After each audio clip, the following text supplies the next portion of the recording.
Era uma noite escura e chuvosa quando Maria, uma jovem estudante de arquitetura, pegou o metrô para voltar para casa após uma longa sessão de estudos. Ela estava exausta e ansiosa para chegar em casa, mas algo estava prestes a acontecer que mudaria sua vida para sempre. Maria entrou no último vagão do trem, que estava quase vazio. Ela se acomodou em um assento perto da janela e mergulhou em seus pensamentos. No entanto, à medida que o trem se aproximava de uma estação aparentemente abandonada, algo estranho aconteceu. O vagão começou a tremer de maneira irregular, as luzes piscaram e a sensação de frio percorreu a espinha de Maria. A estação estava escura e deserta quando o trem parou. Maria olhou pela janela e viu uma figura sombria na plataforma. Era um homem alto, vestido com roupas antigas e um chapéu que parecia saído de outra época. Ele estava olhando diretamente para ela, com olhos vazios e inexpressivos. O coração de Maria disparou e ela sentiu um calafrio percorrer seu corpo. Ela tentou desviar o olhar, mas parecia que os olhos do homem estavam fixos nela, como se quisessem se comunicar de alguma forma. O homem começou a caminhar em direção à porta do vagão, fazendo com que Maria se levantasse em pânico.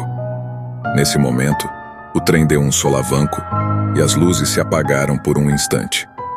Quando as luzes voltaram, o homem misterioso havia desaparecido. Maria olhou ao redor, ofegante, mas não havia sinal dele em lugar algum. O trem partiu, e enquanto Maria seguia a viagem, ela não conseguia tirar aqueles olhos vazios de sua mente.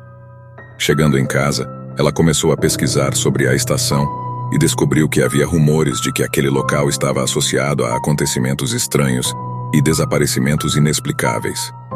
Alguns diziam que o vagão em que ela estava era frequentemente avistado nas filmagens de segurança, mas nunca aparecia nas plataformas. Maria ficou obcecada com a história e decidiu investigar mais a fundo. Ela descobriu que décadas atrás, um vagão inteiro havia desaparecido da estação, levando consigo passageiros que nunca foram encontrados. Rumores diziam que aqueles que desapareciam se tornavam parte da sombria lenda que assombrava a estação. Decidida a desvendar o mistério, Maria começou a frequentar a estação regularmente. Ela passava horas lá, esperando pelo vagão desaparecido. Até que uma noite, quando a chuva caía intensamente, ela ouviu um barulho distante nos trilhos. O vagão reapareceu, rangendo e balançando, como se fosse uma aparição de um passado distante.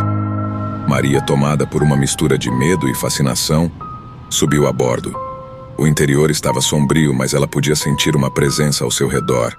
E então uma voz sussurrou em seu ouvido, uma voz que parecia vir de um tempo que não era o seu. Maria concordou e começou a investigar os registros e os antigos arquivos da estação. Ela descobriu evidências de um acidente terrível que ocorreu décadas atrás, levando ao desaparecimento do vagão e de seus passageiros. Com essa informação, ela se lançou em uma missão para realizar um ritual de libertação, na esperança de permitir que as almas atormentadas encontrassem o descanso eterno. Em uma noite chuvosa, Maria reuniu um grupo de pessoas determinadas a ajudar. Eles entraram no vagão segurando velas acesas e recitando palavras de conforto.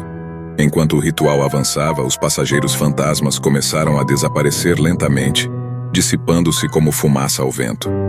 Samuel olhou para Maria e sorriu, agradecendo por finalmente encontrar a paz. O vagão desapareceu novamente, mas desta vez de maneira serena, como se estivesse partindo para um lugar melhor. Maria e os outros testemunharam a cena com uma mistura de alívio e tristeza.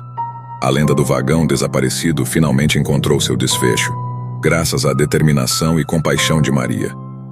O tempo passou, e a estação abandonada foi demolida para dar lugar a um novo empreendimento. No entanto, a história de Maria e do vagão desaparecido persistiu, lembrando a todos que o passado pode ser cheio de mistérios e que, às vezes, o dever de ajudar almas perdidas é mais poderoso do que o medo do desconhecido.